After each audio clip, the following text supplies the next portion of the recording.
Okay, guys, I got two keys here for the Acura TL right here. And when I come to the door, I get a beeping noise. It won't lock. I can always unlock it. And when I get in, I can start the car. It says driver 2.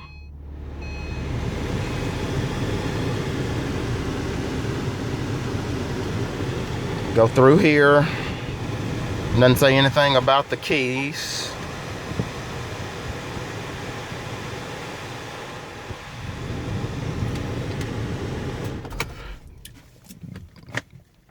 Let's see if the power locks work. Let's unlock. Lock works. Unlock, lock, unlock.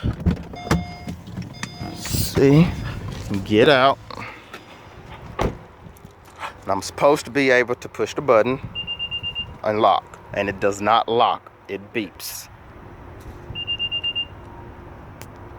Let me know what's going on. Thanks.